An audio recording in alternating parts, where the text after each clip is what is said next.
Hello and welcome to the Hugh Hattrick Show with a F1 season special, the first of hope many, many more to come. And I have two wonderful guests who have come from all over the UK. It is, of course, Simon Jerry in CF1. Hello. Hello, Good to mate. How see you you. doing? I'm very well indeed. Very well indeed. And of course, we have Roo. Good to see you, Roo. Hello. There we are. Well, wherever you're watching from, it's a warm welcome here from the northeast of England and the rest of the UK. It is good to see you. And of course, this is our F1 review. Now, you might think, well, it's a bit late. We've done most of the season, but the season has now become quite exciting, isn't it? It's really kind of come to a position where there could be three drivers that could potentially win the World Championship. And we thought we would talk about all the kind of some of the highlights of the year and what we think will happen over the next few races. There's only 4 races left to go, plus 2 sprints as well. So we will see. Now we have Simon, of course, who is an encyclopedia of Formula One knowledge and Grand Prix history. And he's not even nodding there when I said that. But that's all right. 2014. And of course, we've got Roo and myself, who are just I would say we are definitely big Formula One fans. But we've struggled over the last 4 years, ever since that famous day in Abu Dhabi 2021. Cannot mention that name, that time. But I'm sure for all you in the comment and all you watching out there on YouTube, let us know your thoughts on the F1 season so far and who you're supporting. And also, you can put your questions to us at any time at all, and we will do our best to answer them. But first of all, I will come to our special guest, Simon. Pagan Ant is here, and Cars Ian is here. Good to see you. Simon, what are your kind of top highlights of the season so far? And then what's been your high points of the year? Cool, that's a struggle. As you know, I don't have Sky, so I don't get to watch them live. I always have to watch the highlights. So even the highlights sometimes are a bit of a struggle. Yeah. It's just the fact. I don't know. If I remember right, I think the British Grand Prix was pretty good this year. Yeah. British Grand Prix. So I got to see that one live. But Monaco's a real low point these days. Just the problem is the size of the cars that's causing the big problem. Yeah, they're very big, aren't they? They're huge, and even on the bigger tracks, you can see where the problems are. I mean, look at, for example, what happened at Austin in the US. Yeah. I mean, that's a big wide track. They come up to that corner at the top there. I mean, you should be able to go 3 or 4 wide there, but then as soon as someone goes slightly different, it causes a complete knockout. Because of the size of them, they're all over the place. It's knocking around and dominoes, and it's I don't know. There is a change coming next year. I can see they're going to be slightly smaller, and aero's changing again, but. I just wish they'd get rid of DRS. I really would. They would, or they need to adapt it. Is that not supposed to be going for next year? I heard somebody say that DRS is on its way. Right, if it does, it does. It's good because, like I've always said, with motorsport in general, overtaking is not necessarily the exciting bit. Yeah. It's the racing and trying to get past someone. When I used to watch in the 90s, yes, there wasn't necessarily not a lot of overtaking, but it's drivers using their skill, trying to outrip the other driver, finding ways to get past. Nowadays they can just flick a switch, press a button, and they just breeze past. And it's very it's gone to American audiences more than us now. Yeah, it's shifted big time. They've turned it into Indy cars. They've practically turned it into Indy cars. Safety cars all the time. It doesn't matter who's at the front. They want the race gets reset, and then people going, but it's jeopardy. It's we'll bunch them up again, and we'll see action. So what's the point of having the previous 50 laps? Why just have a 10-lap race? If that's what you want, have a 10-lap race and then go home. Why? I remember playing a match of bowls like that. We were God knows how many down. We swapped positions. We got back to level for the last end and lost it by 1 shot. I just thought, why didn't we just play one? And that was a final. I thought, why didn't we just play one end instead of going through all that? It was so depressing. It was unbelievable. You can see where you're coming from. It's Yeah, I mean, I don't like sprint races. They're pretty pointless. The most pointless edition in F1. I don't think any of the drivers like them. Pagan Hans made a great comment there. He says we should take over NASCAR and make them do more bends as punishment. That's a brilliant one. I've actually got the NASCAR game, and it's quite good fun, actually. It's crazy, though. You just get taken out everywhere, but it is quite funny. It is quite a laugh when you do multiplayer. But yeah, no, that's the thing. Now, see, I put in a question just there a minute ago. Do you think they should be allowed to move more than once under braking? Because that's what they used to do. Anyway. Yeah. But yeah, they do. I mean, they do anyway. I mean, I was looking at old racing. So you can go back to the 92 Monaco Grand Prix. Senna would have been given, I don't know how many penalties. He'd have been disqualified. The way he was literally stopping in front of Mansell. And, even Hunt goes, well, he almost came to a complete stop there. I mean, he used the rules that were within the rule book at the time. He put his car in the place where it needed to be. Mansell was, 6 seconds at that quicker? But if he puts, in a track like that, you put your car in the right place, he wasn't a Prost who would just stick to the racing line, and if you got him, you've got him, and he won't do a lot of defending against someone like Mansell. But Senna will. Senna, and I think Verstappen's of exactly the same breed. If you want to overtake, it's up to, as Brandel always used to say, it's up to you whether we crash or not. That's a Brundle quote, isn't it? And I think his attitude was exactly I'm the going same. here, and it's up to you whether we come out it. We both come out of it. And I'm not trying to diss Verstappen. He's a great driver. He'll come down as one of the greats because how he's kept himself in this title fight this year has been pretty impressive. Because that car for the first half of the season. Wasn't there, but he was getting results, picking up points all the while, and keeping himself there. Now, all of a sudden, McLaren are again imploding. You got Piastri whining as if there's something wrong with his car. At the end of the day, he's just had his confidence has been hit, and he just doesn't. Bodies, haven't they? Yeah, it's like he doesn't know what's happening now. It's nothing different with the car. It's just that. He's not got the confidence anymore. He's just looking at it going, oh, it's someone else's fault, someone else. Typical race driver. Quite interesting. It's always someone else's fault. Remember, we spoke about this. We spoke about this about a month ago or 2 months ago, and we were both saying how Piastri was better than Lando overall, we thought, and was kind of really showing as soon as he had the chance, that Piastri was quicker, or he was would do better. But to be fair, Lando has fought back, and ever since that he lost those 34 points. He has fought himself back, isn't he? And my money's on Lando. I think to get the title. I think if he keeps going like this, a couple of races, I think he could do it straight. Because he's somehow managed to get his head straight, hasn't he? And he's no longer that. What's that? As a FP1 Will channel. He's like comedy reviews he does of F1, and he had the bottle counter, and it was. For Lando Norris, because he would be fast on a Friday, and then he'd be fast on a Saturday, and then the last 2 laps of qualifying, he'd bottle it and end up like 8th on the grid or something stupid like that. And then he'd bottle it at the start and bottle it in the race. And like you say, Piastri was just calm and kept it going, a little bit more aggressive with overtaking, and he seemed to be well on his way to his championship, didn't he? Yeah. And then something changed. Something changed after. It's been since Hungary, isn't it? Hungary, the Monza, just those little decisions with changing drivers around. It's got in Piastri's head. That's all it is. It's just those little decisions, even though they may have had a little meeting afterwards and said, "Yeah, all right, that's all okay," but it's got in his head. It's got in his head that he doesn't know whether he's going to be allowed to do what he wants to do, a race. He's always thinking in the back of his mind, have I got to swap back or what's going to happen here? And that's when you get a seed of doubt, that's it. That's done him now. Norris now thinks, well, I've got nothing to lose. But that may now change again. Now he's in the lead of the championship. Exactly. He may suddenly now go, oh God, and now Piastri might be thinking, I've got nothing to lose. So depending on how it keeps switching around. But the trouble is when you keep doing that, you've got another driver there who's slowly creeping up on you.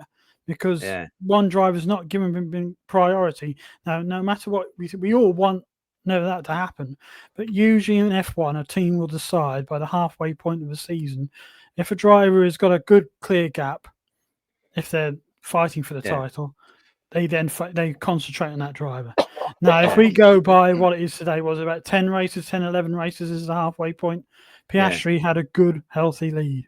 And it's surprising. And McLaren, well, they didn't learn from last year, did they? Because Lando still had a chance to win the title, but they just allowed him to fight. They gave a race away. They gave a race away to Piastri, and they kept fighting. Really Lando's. When it could have been a chance that Lando could have took it to the last race, but again, they could throw it away this year, and I don't get it. And they have got this weird system, haven't they, where they want to keep it all fair and all that kind of stuff. So, but they're ruining. I mean, they've got the the constructors championship already, but the drivers' championship. Really, that's the one that has all the headlines, isn't it? They should be wanting to get that as well, and they're hamstringing themselves with these weird and wonderful. They've done a great job with the car, but with actually running the team, what the hell's going on?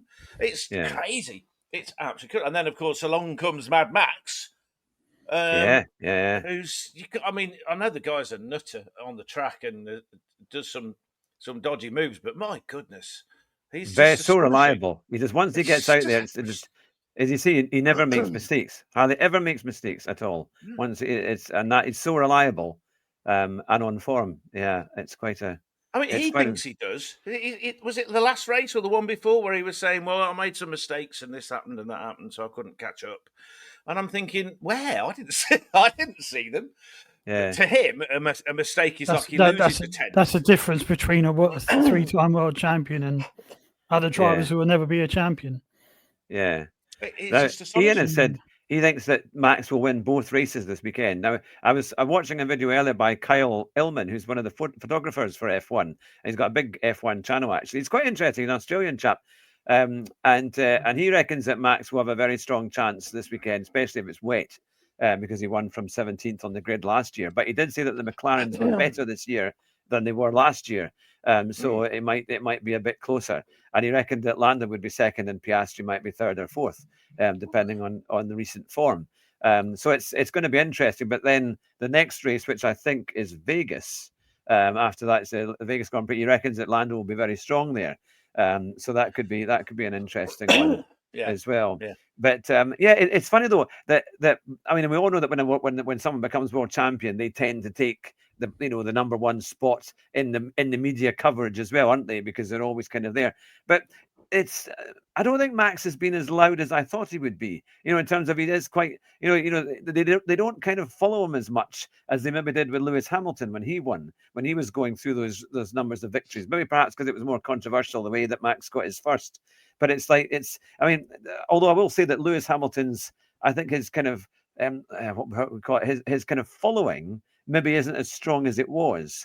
I think his influence has maybe died down a bit. Now that might change if he starts doing well for Ferrari. But what do you think? I'll go to you first. Do you think that Max has had the same kind of influence as maybe other world champions? In terms of the media coverage and all the kind of stuff that goes on. I don't really know, because he was topping all the headlines when he was being controversial, and now he's kind of like settled down a bit, hasn't he? But he's still very, very fast. Like you say, Lewis is in all the headlines because he seems to have lost his edge. Yeah, whatever edge he had. I think he lost it a couple of years ago, actually. So when he was still in Mercedes and partnering, and Russell was beating him soundly in most situations. But Max, thing about Max is, I don't think he's that bothered by Formula One, if that makes any sense. He's a very competitive person. He likes to race. He enjoys a good fight. He's a bit like Schumacher in that respect. Schumacher always enjoyed a good fight, didn't he? And he was very canny with the way he went about racing, and also a little bit dodgy sometimes. But Max, I think Max is going to walk away soon. he's not going to keep going until he's in his 40s. He wants to do other stuff. That's why he did the Nürburgring. Did the Nürburgring race, didn't he? The Nordschleife. Special license there, and he just destroyed everybody there. He wants to do other stuff. Yeah. So, I don't think he's that bothered. Yeah, I know what you mean. I think you're right with that. You know what I mean? He's just like. What do you think, Simon? Do you think that Max has the same kind of influence over F1 as other world champions? Well, I think with Max, I mean, you look at the difference between Max and Lewis, as you've been speaking about. With Lewis, he loves his social media. He loves being out there and so forth. That's one of the reasons why he had a big influence. He'll go to the big events, the red carpet events, and represent Formula One in a way. Max doesn't do that. He likes to get on his sim rig and do some sim races the night before a race. Yeah. I think he's a bit of a family man, a bit more that way, and likes to sit in the sim rig and have a bit of fun. Exactly. I think she's either pregnant or they had a child. She's had one, hasn't she? But so I think now he's had a child. It does change a man. It changed Nico Rosberg. It changed Seb Vettel, I think. And I think he will go and think, no, I don't want to do this anymore. He's already been saying, I don't think he'll go on for that long. I think Lewis may go on for another couple of years and he'll leave at the same time. Yeah, you just wonder, isn't it? Because, I mean, I just don't understand why Fernando keeps going on and why he doesn't do... He's the determined Spanish driver. Yeah, he's just hoping, please, Adrian, design me a car that's quick. If that car is not quick within 2 races next year, he'll be gone. Yeah, it's. But, I just think it's hilarious. He keeps destroying Stroll, or as that other channel calls it, the special. The special.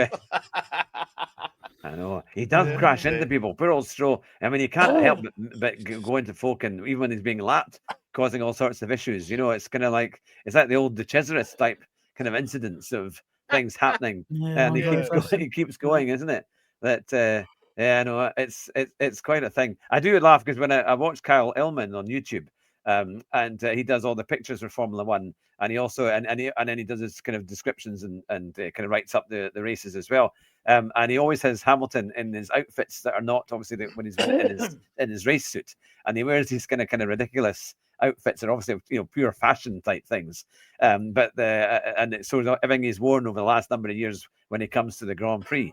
And one he looked like a bear. It was a kind of like bear kind of wool type thing on this kind of, it was a kind of suit and that. But it was quite funny. Now Ian is saying that Kota, of course, the Circuit of the Americas was the worst Grand Prix. Yeah, because normally we get quite a lot of overtaking there, and it can be quite good.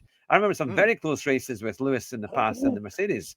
Some great battles, but it really was not that great. Can I just go back to what I said at the start though? Yeah, overtaking doesn't necessarily make a race exciting. Yeah, you can get loads of overtaking. I've seen it happen before where they say, "Oh, there was so and so many 50-odd overtakes," and you've just watched a race and you thought, "Well, that was the most boring race I've ever seen in my life." Because the DRS just makes it look right. He's gone past. It's an overtake, but with no skill. Just because he's got within 1 second and he's then just breezed past. So the overtaking, it's like I said, I think it was just between, Russell and Verstappen? A little bit of a battle there, and Leclerc and Russell. Yeah. That was it. What was the one? Well, Lando, did he not overtake for the win? I'm trying to think who won in. Oh no, it was, or was it Thingy who won? Who won in Kota again? Verstappen won that. Verstappen won that one. But because we were trying to get, because we were always trying. That's right, and it was Lando who overtook Russell. Wasn't it? I think was it one of the ones, or he tried to over because he kept going on the outside at the end of the long straight, or the back straight, and we all said he needs to go on the inside to kind of get along past him because the outside you could just come right across and push him off. Right. And after about an hour of trying, he did it. So it was a kind of one, but then he has gotten a lot stronger. So it was Max, saying that Max won that one, but no, it's interesting. I mean, to be fair, what I will say is that the cars are a lot louder than they used to be. When you consider when they started in 2014, how quiet they were. But now actually the cars sound quite good. In fact, they sound quite revvy. I know they're nowhere near as high revs as the old V8s. But if you're watching Can't hear them because if you're listening on the BBC radio, you got that guy who likes to scream his head off, and then you got Crofty who likes to scream his head off, and you got the guy that's in the Formula One channel, and he just likes to scream his head off. And there's a bird on the track. Oh my goodness! Look, there's tarmac. I'm so excited. Shut up. Apparently, for the Formula One channel, F1 TV, which we can't get in Britain. Yeah, it's on YouTube. You get it on YouTube. They're quicker to do the reviews than the Sky. Usually. Yeah, they do the reviews, but you can choose what car to follow, and you can even turn off the commentary. Yeah, that's a good idea because they don't. It's not like in the days when Murray and Brundle or Hunt used to tell you something useful. They just blither. They're worse than I am when I'm drunk. They're just annoying. So, everything about the way Formula One is put on the television. Or you never get an argument like you did with Murray and James. Yeah. I still every now and again I rewatch that little quip where he's who was it that he was talking about, saying that he wasn't used to the non. Oh yeah, me and Hugh were talking about that before we went live. Rennie, I knew, yeah. And he goes, "Well, that just sounds like a box." And it's like, I actually remember now he doesn't use that word; he uses another word. Another word, yeah. A male cow, and it's what it produces. Yeah, and it's not milk. Yeah, it's not milk. You know, as Diggle would say on the one that. And it's just that moment of silence between him giving the microphone back to. You can just imagine him just saying that and just going like that, giving the microphone back to Murray, and Murray going, "Well, all right then." What was it that? Because sometimes he was smoking a joint, and it James would be smoking a joint in there, and then he would sometimes he would never turn up because I know Murray always would tell the story about the Belgian Grand Prix in '89, and he never turned up. So they were getting drivers in, and because Martin Brundle came, that was the first ever time he came up there, and they realised then that he was pretty good at commentating. He retired and walked up to the commentary box, and they got him in there for the rest of the race. Yeah. Now we've got lots of people watching. We've got Drac Fury, we've got Ian, we've got Helen, we've got Ant, we've got Umar, and we've got many more in there, and Max as well. It's great to have you alongside. Let us know what you. We have Max. Oh, we have Max. Yes. Hello, everyone. People might be thinking, but it's great to see you all, and it's great to have you all alongside here on our F1 review. And Drac, I like what Drac. We need to scrap the pedal cars, get back to V10s. Well, I'll just never forget that interview that they had. Remember when they were interviewing Lewis Hamilton at Abu Dhabi, and at the same time, Alonso was going around in his old Renault V10 of, I think, was it 2005, and the noise. He actually stopped the interview just so that they could hear the cars. They went by and said that the sound's so good, it needs the tune. I think a big part of F1 is the tune, is the sound, and it was deafening. It was amazing. It was a symphony of engines. Wasn't it? It was something special. And I think I was at Silverstone the first year. They had the hybrids, and I was just in shock because the GP2 and GP3 ones were louder than the F1 cars, and these things coming around were just like tractors. Yeah, and I thought, God, this is awful. I mean, I knew it was bad on TV, but I kept thinking I'll be better when I'm there. I'll be better when I'll be there. But it was awful. It was only good because, again, that proves, because I never watched F1 in the 80s, even though I know a lot about it in terms of rewatching it. Yeah, I never saw the Chase Mansell chasing PK down. Yeah. When Hamilton, because he qualified out of position a little bit, because obviously Mercedes were dominating that year. But I think he either had a grid penalty or something like that, and he qualified 6th. He had to get past a few other cars. Then he was after Rosberg, and after the first stops, it was starting to get exciting because we could visually see the gap coming down every lap, and the crowd were actually getting behind this. It was like a Mexican, not in terms of a wave, but of a roar, as you knew they were coming round, and they were all willing him on. We were as well, and it was spoilt by the fact that Rosberg had an engine problem or whatever he had, because when he did come round and the engine note had gone, and you knew he was going to retire. But I thought, oh God, we've been at the end of the day, you want Hamilton to win, but I was robbed of a great battle there. because it was just going to be to see what was going to happen. He was catching, but he was using his tyres up to catch.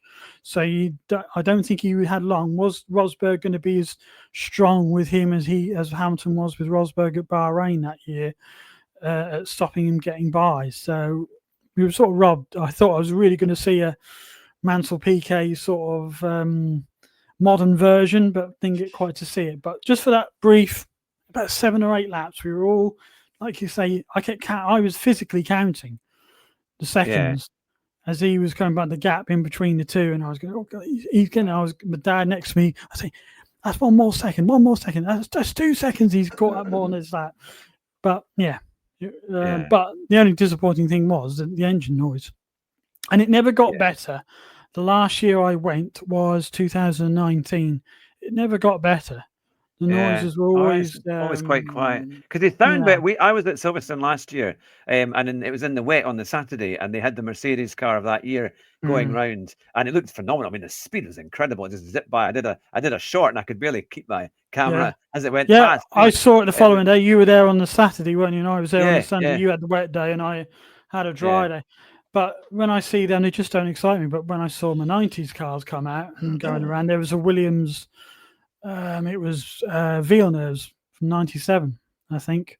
So FW18, if I remember rightly. A great noise, and the noise coming from that, and he wasn't fully pelting it. It was still 10 times better than that hybrid, and I was more excited by watching that. And the year before I went, there was Berger's old McLaren in Senna's livery from 92. Right.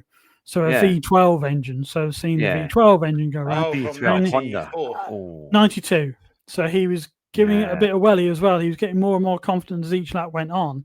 And the sound was really, impressive. Yeah, they were special. They were special, weren't they? It was something. I mean, there were rumours with the new boss, wasn't it? Of the FIA. He was saying, will we eventually go back to a V10 or something like that for maybe 2029? Yeah, they were talking about it, weren't they? Yeah, because I think they do realise that there's been a big split in the support for F1. I think the younger generation is kind of used to the V6s because that's what most of them have seen over the last 10, 12 years. But for us who have seen well before that, we're thinking, goodness, it's missing. It's missing so much. And if it got some of that back, just with a better engine. But more youngsters are being introduced to those older cars at these events like the Silverstone Festival and other things, and they're hearing the sound and thinking, "Well, this is 10 times better than yes, it's not as good on my ears, but it's still 10 times better."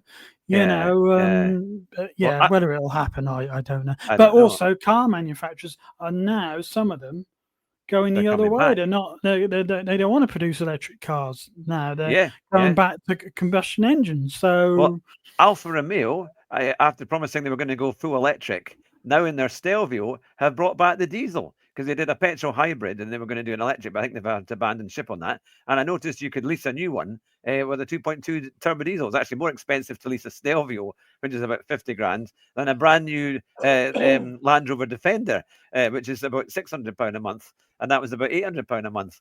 It just shows you, a bit what's out there. But they are bringing back, because people realize they can't make any money out of the electric. And it's just not viable. People just don't want it. Many people tried an EV for a while. Yeah, and then that's the only thing Naked Gun 2.5 got wrong. I don't know if you've ever seen that film. And the bit where a long time ago, where the evil guy is showing what in the future they're going to have these super windows, and we do have super windows these days, and light bulbs that use only part of the power. And he said, electric cars, well, yes, we do, but these had solar panels on them. Yeah. But ours don't have that, and they aren't powered by the sun. You've still got to plug them in and get them off the national grid. So that's the difference. That's the only bit they got wrong.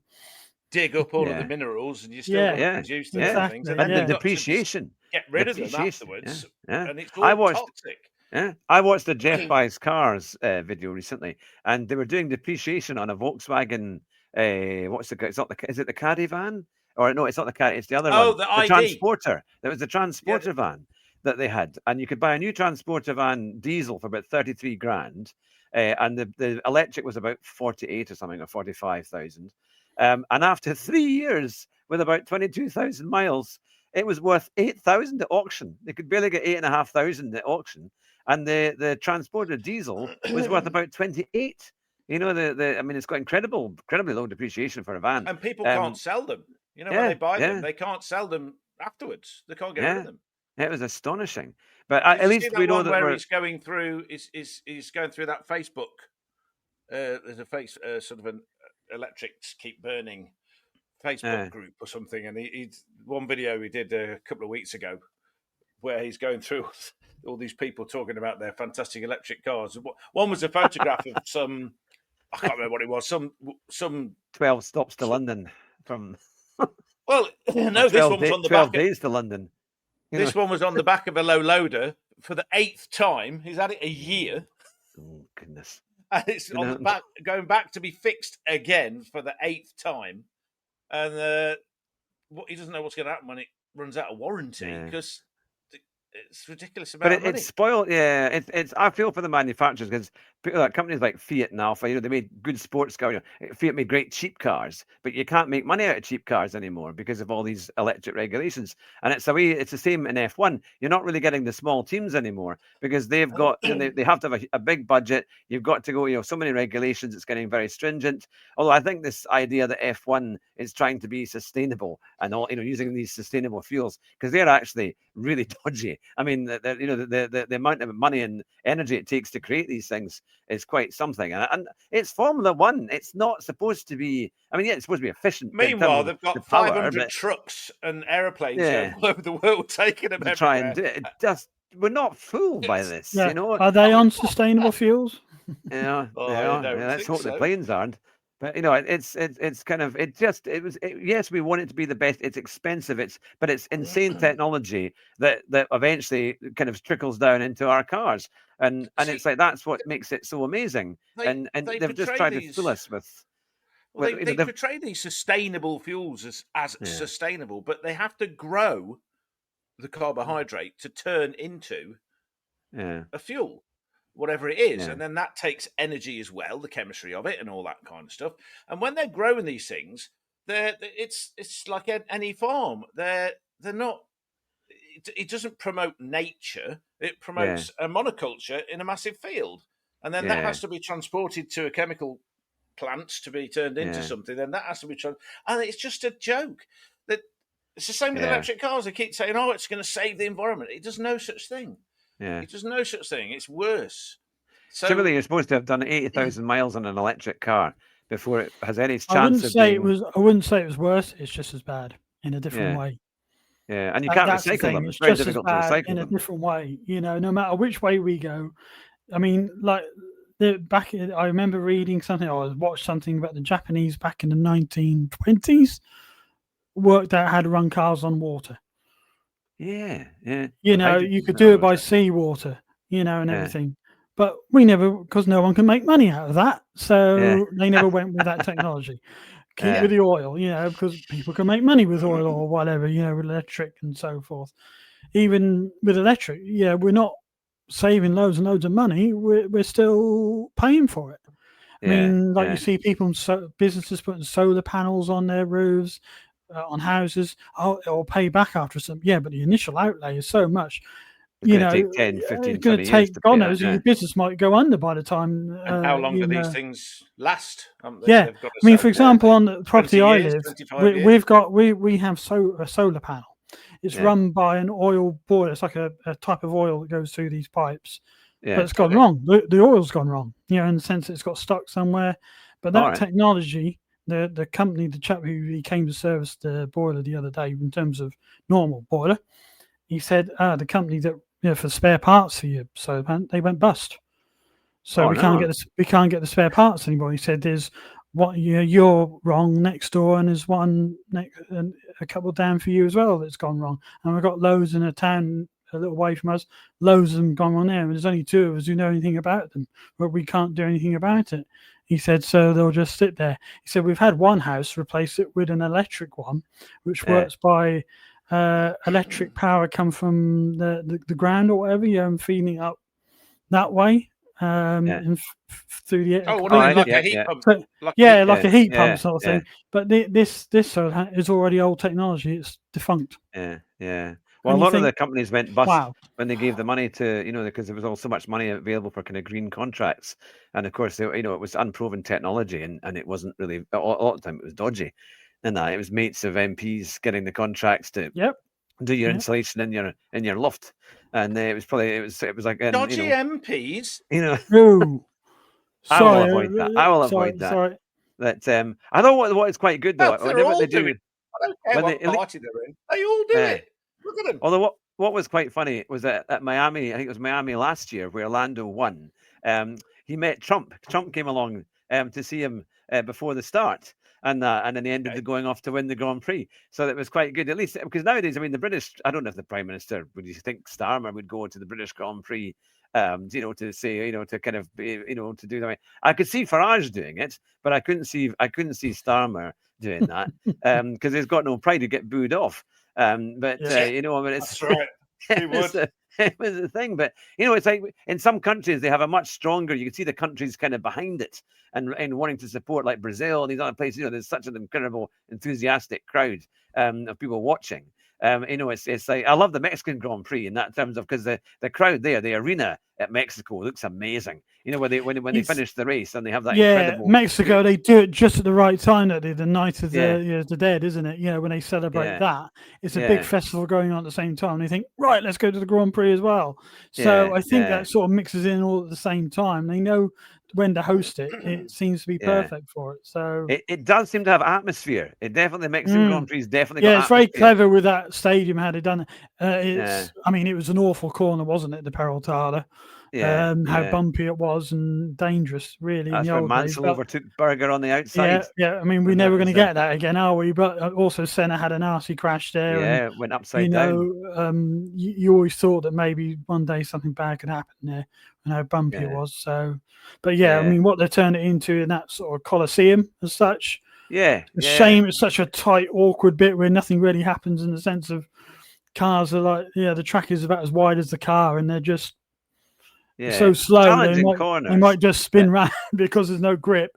But definitely the it's one of the better ones, but definitely one of the better races overall. I think that have that big runoff when they go around the first corner, and there's always incidents there because they run wide over the grass and then join a bit later on. They need gravel there again. This is a big thing for me. Too much tarmac runoff or gravel to make sure because they know they can get away with it. Yeah.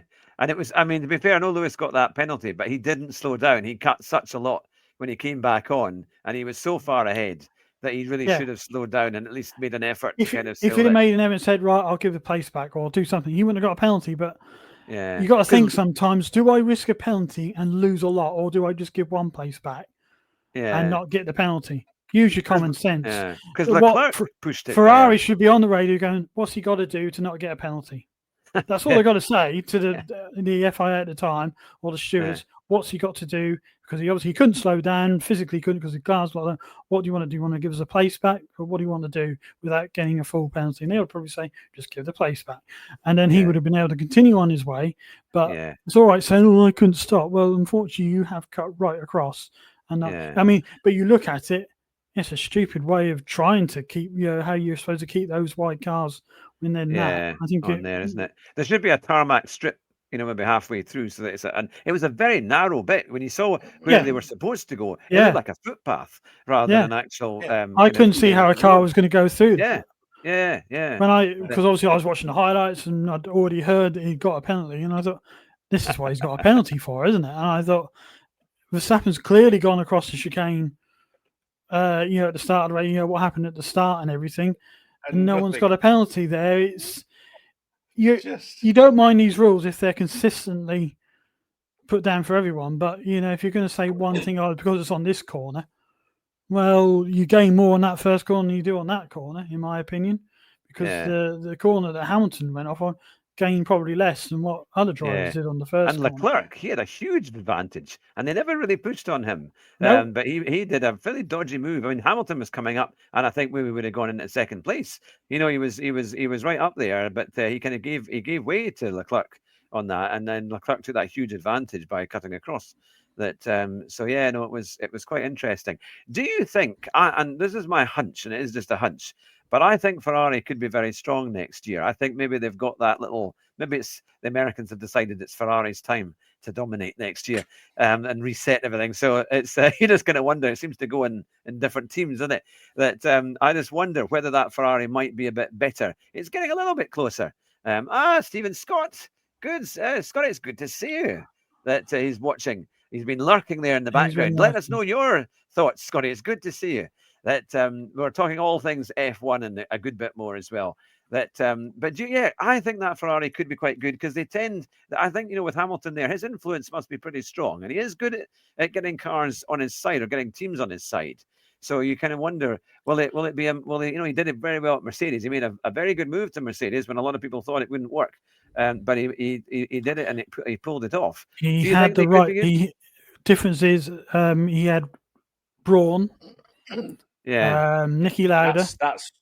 The right people there, and obviously Toto Wolff. But he hasn't got that Ferrari, and that's the problem. I know Ferrari's very much.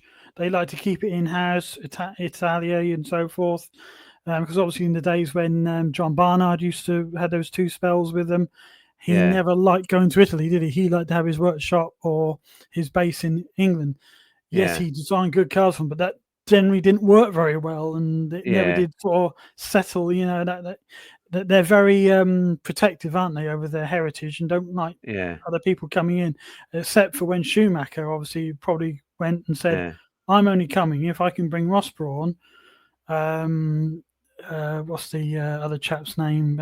Rory Byrne. And Jean Todt was already there, and there was was already there. And the other chap who was the designer, I can't remember his name, who got done as part of the cheating thing. Pat Simmons. Those three that went with him. And that's the reason why within only just after one season he had a car capable of winning the title, even though he didn't. The right people, but I just don't think Lewis has got the right people there. That's why it was important that maybe he did take. I don't agree that he's very good at getting teams on his side and setting cars up. I think he's a bit thick, actually. He's had a good team around him. Who could set the car up. That's why he needed to take people who he knew. As well, and he hasn't done that. And yes, he's got what's the face back, Angela Cunn. From a fitness point, he's probably as fit as anything. But he's got Hollywood stars to help him now, and Instagram creators to give him guidance as to win F1 titles. So he can start rapping as he goes along. I was like in the car, innit? There you go, Scotty. Scotty agrees with you, Hugh. Look, there you go. Read what Scotty says. He agrees with you. When they handpicked a champ to end the best season ever. Yes. Oh my goodness me! It was. Do you remember that night, that Sunday night, and the level of frustration and anger on that night? Because it's not like we didn't want. You can be fair to drivers saying if it was a competitive race and they had a battle and then the right driver won. I remember thinking I didn't mind, because I thought Verstappen deserved it over the course of the season, but at the same time I thought, well, I don't mind if Hamilton wins. I didn't really mind. But how it was done, I thought it was disgusting. I stood there and I just thought, well, this is a joke. This is really too much interference. You can't interfere like that. You're just saying, right, let's have a one-lap shootout. Well, no, it doesn't work like that. If the rules were being rules, yes, all right, it ends under a safety car, but you don't change the rules to suit. But, at the end of the day, I still say TV and owners force that, we're on phone calls telling them what to do. I don't. Yes, I think he was made the scapegoat, because he's the public face of it, Massey. But, I think, it was wrong. Yeah, I'm just quickly writing do you think, as for our viewers, do you think that moment in that race has actually split F1 support permanently? You first, Roo. So say again. After that occasion, it really annoyed a lot of people. I think the older generation. Oh, I think, yeah. Do you think that is a permanent split? Because I don't think they've been able to restore it. Really, I think there's a lot of people who are still fed up. Yeah, I mean, I think it was a it was a knife in the back of real supporters. But they've been doing that with Drive to Survive, Codswallop, and everything they're doing. Everything they're doing is to please and keep this new massive audience they've got of idiot football supporters. I mean, they're literally like the worst kind of football supporter, but they're supporting Formula One. Whereas we can watch a race and we might be a fan of somebody and want them to win, but we will appreciate a good, hard race and it'll be interesting. Yeah. Now, just that there's a series of words that as soon as I see it or hear it, I switch off and I don't care. Hater, fanboy, infamous and terms, it doesn't matter. It doesn't matter who it was. It's Vettel. Oh, you're a Vettel fanboy. Oh, you're a Hamilton fanboy. Just get stuffed. Go away. I don't. You want to enjoy the sport. I like Formula One. I like the racing. I mean, I supported. I used to support David Coulthard. I thought he was. I liked him. Yeah, he was good. Damon Hill and all this kind of stuff. And now, what's the latest one now? Oh, the biased British media. Oh, get stuffed. Just really. Go away, all of you. I think it's money because Britain has massive support in F1. Yeah. Yeah. And do they have a go at the Tifosi media, the Italian media, who are quite clearly biased towards Ferrari? No. Of course, the British media are going to be biased towards British teams and British drivers. Media, exactly. Probably some Max. Maybe I can understand where Max is coming from because he doesn't really have a big country where media are a big thing for his sport, to get behind him. And maybe I can understand where he's coming from because the Ferrari press won't get behind him. The British press won't get behind him. So I can understand where he's coming from, where he is from a personal point of view. But I don't see where other people worries them. But I can understand where he's come from because he comes from a small country that maybe, they only suddenly got into it because he's there, which is understandable because he's the only one. But even their attendances has now been going down, and they've lost their contract, haven't they? And it's thinking because, he's not in the title fight and you think, blimey, he's only, he's not that far off, it's sad, really. Mean, how many years did Mansell not win? But look at the turnout. Even in the days when he was at Ferrari, they always turned out. He was never anywhere near a title fight. But I must admit, I remember 93, that's when they noticed a big drop off. When Hill couldn't quite because Hill he didn't win in Silverstone. He won in Hungary and he won in Spa and he won in Italy, Hungary, Spa, and Italy. Yeah, that's right. Triple sort of, and he should have won in Germany, and he should have won at Silverstone if the engine hadn't gone. So in theory, they would have been 5 races, and he could have been a title contender. Williams didn't really get behind him, though, did they? I mean, no, they never were going to. I mean, say if he'd have won those 2, Prost would have been soon saying, "Right, he's had his 2. I need to make sure I got this title cleared up first, please." I think that's what he said at Portugal. I think he said, "Look, hang on a minute, I've got to win this title." I didn't want Senna in the team, but I didn't want someone else who's going to take it from me. Because all the time, Hill, as soon as he got to like France, Canada and France, he was matching Prost, if not slightly quicker. He was threatening him. Especially over a race pace. He was a younger man, but you knew Prost had a guaranteed title because it was Renault engines, L fuel, and that's what he'd gone there for. Yeah. Now here's a question for you: if for any of the current Formula One drivers, if you were in an airport departure lounge and you'd got a first class ticket to go somewhere rather nice for Christmas, and you could choose which F1 driver you could sit there and speak to for half an hour, who would it be? I'll come to you first, Simon. Current F1 drivers? Yeah, so a current F1 driver who's competing in the 2025 season. Christ almighty. It'll be Lance Stroll, isn't it? Only if he gives me a percentage of his dad's money. That's really difficult because I don't really like I say, I just enjoy the racing. I don't follow any, I don't support really any. I mean, George Russell's a local boy for me, but I think he's a stuck-up little so-and-so. I don't like him as a person. I don't like him as a person. Yeah. I know sometimes you can make sure he comes across all right, but I think if I met him, I wouldn't like him at all. Yeah, I like Lando. I think Lando looks like a good kind of fun guy. I think he would be quite a laugh. He likes the game as well. He likes to play his sim racing. Yeah, he likes to be like that. I think if I suppose so because he's nearer my age, Fernando. Yeah. Fernando would be interesting. The others are all too young. He's got that history, hasn't he? And he can connect all the years that we've and you seen. can talk about the older years and blah blah blah in the history where the others you can't. I think Max would be really interesting. Stop. Yeah, I think Max. Blue flag. Peter, stop. We had to go to Peter, stop. But it's going to be something. I wonder whether Adrian Newey's influence will be seen on next year's car. I think that could be if it does, it's going to really throw a spanner in the works because it could, if they have come out with a really competitive car, then that would be something. I mean, remember, it was a couple of years ago they basically copied the Mercedes. It was like the green Mercedes. Remember they copied all like the basic aero and everything. Done for it as well, didn't they? Or something. Well, there were a few kind of issues, but I think they got away with it in the end. But they were very good for the first half of the season, and then it kind of dropped off as cars kind of improved throughout the year. Wasn't Fernando on the podium in the first few races? Yeah. I mean, suddenly thought, goodness, they've pulled off a blinder with that. I think they got away with it by being told you're not allowed to develop the car.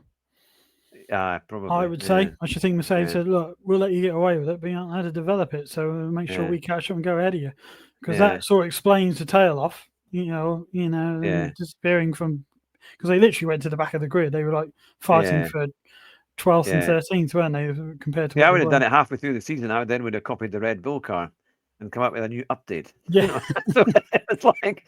Well, now that we've done this one, next year is going to be a bad year for Formula One because the idiots that wrote the rules has probably never actually seen a spanner in their life or know anything about cars. I mean, well, it's supposed to be Ross Brawn doing these sort of things, so you'd like to think it's the right person.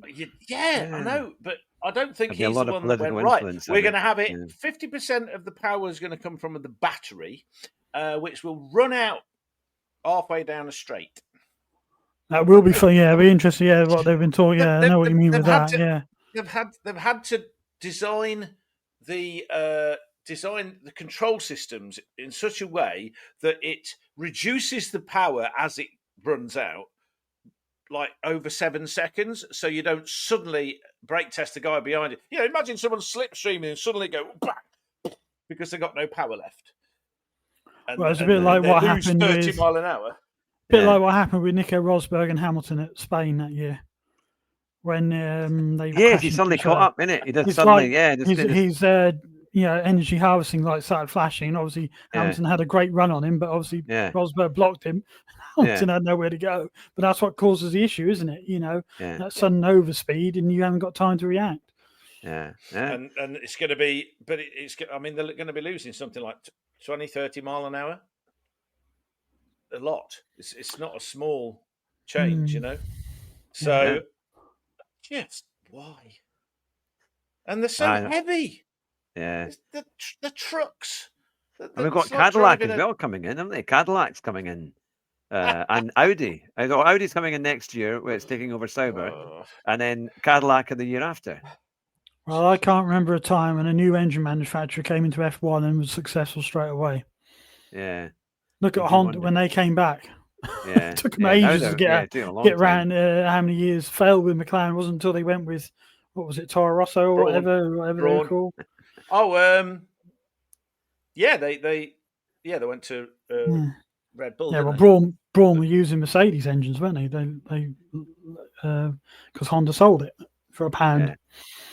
For £1, but they set it up and they set the car up and all that kind of stuff. Yeah, but proves how much of a great car that would have been, wouldn't it? Yeah, I mean they must have been kicking themselves. Yeah, I always thought they left too early. They left too early. They keep doing it though, don't they? They keep going.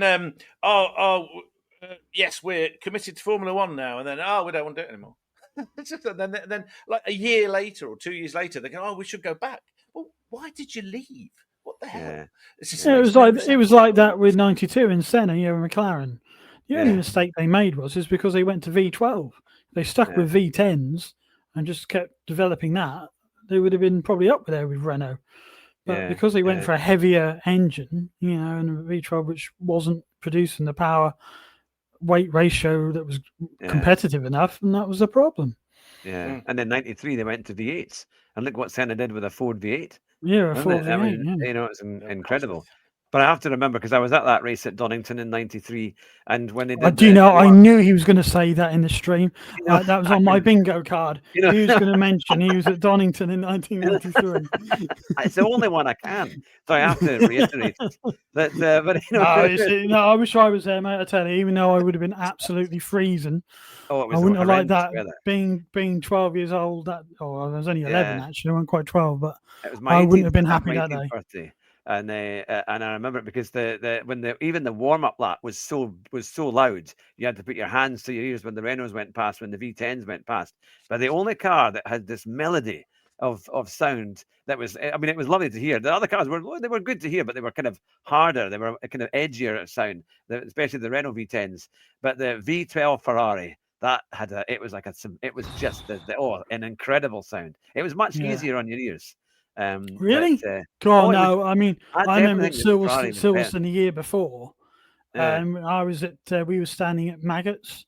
Yeah. And I had to, we eventually found some earplugs, but even when I had my earplugs in, I was like, they were like so high pitched, the V12. Oh, I loved it. I thought it was I didn't. Orchestra. The Ferraris. You sent me a video of them, and I didn't really like the sound. It's too screechy. Especially the Ferraris for some reason. The Honda V12 was much better, I thought. But anyway. Yeah, the Honda V12 did sound Ferrari good, one. Yeah. Max had said the Lamborghini V8 sounded good as well. Yeah, because they used to power. Was it like Minardi or different teams throughout the 90s, didn't they? They'd have a Lamborghini. But it was always that talk they were going to. McLaren looked at them, didn't they? In a test in '93, and they went for Senna was impressed, but again, they were never that reliable, were they? So that was always what McLaren were worried about. Yeah, that's right. Max said it was LaRousse that they. Yeah. These are all these great names. LaRousse, there was Minardi, there was there was that kind of Scuderia d'Italia, Dallara, Dallara was there, and all sorts of things, and they were sometimes 2 or 3 seconds off the pace, and they had lots of different drivers that would come in because those years it was still pre-qualifying. Yeah, Pacific Grand Prix, remember them? They were rubbish as well. And Midland and Simtech. Also Simtech, poor thing. Simtech, that was a disaster. Well, that was a terrible thing with 40. Simtech, yeah, 40. Yeah, that was bright yellow. Tyrrell was still with us as well then, right? Yeah. Well, I mean, Alesi put it on 98 last year. Because they had because it was just after Damon Hill. I always remember that when Damon Hill nearly won in Hungary in '97, wasn't it? And he had engine problems, or he had problems with his car in the last lap, and Villeneuve overtook him. And because he'd overtaken Schumacher at Hungary in this Tyrrell. It was the one where Arrows. So it was the Arrows. Sorry, it was the Arrows. Yeah. I forgot. Arrows Yamaha. They had a Arrows Yamaha. Yeah, Tom Walkinshaw. Yeah, Tom Walkinshaw. But I always used to link Yamaha engine, Yamaha to keyboards. Yeah, that's it. I used to see them at school, so I always thought engines as well. Interesting. Yeah. Well, I like, if you like your bikes, if you see a Yamaha motorbike, the symbol is actually three tuning forks on the motorbikes. Right. Okay. Yeah. That's the thing. Yeah. So we're going to do this again. They make some good engines because they had the Ford Taurus SHO V6 because Ford not an F1. No. Yeah. But it's funny though, isn't it, how they can do it really well in motorbikes, but then they could been really successful in motorbikes. But F1, they just couldn't do anything. Yeah. I suppose there's some fit and some don't. Isn't it? That's the thing. Well, we've been going for nearly an hour, which is fantastic, and I think we've covered quite a lot of topics. Should we finish on our who we think is going to win the championship? I was going to suggest that as well, Hugh. So I think that's a good idea. Yeah. Top 3. Right. With that, Simon, I will go to you as to who you think is going to win the Formula One title, the 2025. Oh, I thought you just about this weekend. All right. I'm going for the big one. Do both. What do you think? Do both. Shall we just do winners then? Okay, so for this weekend, I think Verstappen's going to win. Okay. Yeah, and even though He's been struggling. I really want him to do it because I feel for him a bit at the moment. Piastri. Okay. Oh, the championship. For the title. I just hope something just changes and it comes back to him. How about you, Roo? What do you think for this weekend and then for the title? Weekend, I agree with Simon. It's going to be Mad Max because he loves that track and he likes the wet and all that kind of stuff. For the title, I'm going to go with Norris, and it's going to be closely challenged by Max. Yeah, I think Max. Yeah, yeah. I'm going to throw overtake Piastri, and Piastri is going to be crying. For this weekend, I was going to say Hulkenberg, but you just never know. We'll sit here laughing, and we'll come back next time and go, "You should have put money on that, Hugh." Yeah, I might just go on one of those sports betting and just say, right, I'm putting a tenner on Hulkenberg. Fernando Alonso. It must be a good return. That he was quite good in the wet, in that wet dry race in Silverstone, didn't he? He did quite well there. And he's still quick because now and again he put some good qualifying. Performances together. Yeah. He's got the pace. Yeah. It's just whether he's got the thing for the long races now. And give him a good car, I think he'd be all right. But Max has said Stroll for pole. But he has had. Did he get a pole or a second? Yeah, in Belgium or something. He was on one during a wet race or something. But when you get wet and it's drying, it's all about timing, isn't it? Yeah. Who goes out at the right time comes across the line last. I'm going to say Lando's going to win this Sunday, and I think he will also win the title. So that's my view, but I'm usually proven wrong. So we'll see. That hopefully it's not been a curse. It's the commentator's curse, as they would say, on that. But at least it's three. I mean, when was the last time before races to go? You had three potential. Well, actually, it's four if you count Russell. But because he's got a mathematical chance of winning it. But yeah, I mean, he's 100 points behind or something. Yeah, Russell, because he has a mathematical chance of doing it. But no, that's the thing. If the three people in front of him crash in every single one of the races, it is maybe. Oh, we'll see. But look, I want to give a big thanks to everyone who's been watching, and if you've been listening on the podcast as well, you've been listening to myself, Hugh Hatrick, and of course Simon Jerry, NCF1, and Roo, all the way from England. We're all in England now. Well, that's the thing. Normally it used to be Scotland. I used to represent Scotland. Oh no, you're in Wales. How did I get that one wrong? You're in Wales. I apologise. Blooming Scotsman, you nuts. I believe you. I actually passed my geography. I didn't pass my geography standard grade. I failed it. But there you go. But that was the one. You just proved that. Yeah, I think quite easily. There. We're all in France. Suddenly. Well, it's been an absolute pleasure to have you both on the show this week for our F1 review, and hopefully we'll be up for doing another one. In fact, I think we should really try and do as many as we can, as often as we can. Certainly when after a race and before the next one, as Murray would say, to confuse everybody. But we'll look at the stopwatch or the start watch, or let's see what they used to come out with those great Murrayisms. But I'll let you speak to the audience, you two. First of all, Simon, what would you like to say? Well, just thanks for listening and watching, folks. And like I say, I hope we keep this going regular, and we'll do some more. Definitely. We'll look forward to your next jacket. Yeah, next one. Yeah, it'll be a different one, promise. And then I'll just have to alternate between the two. And Roo, what would you like to say? I would like to say that don't forget, DRS stands for doesn't require skill. Very good. Very good. On that note, drive fast, don't crash, and we'll see you in the next one. Thanks for watching, and bye just now. Bye-bye.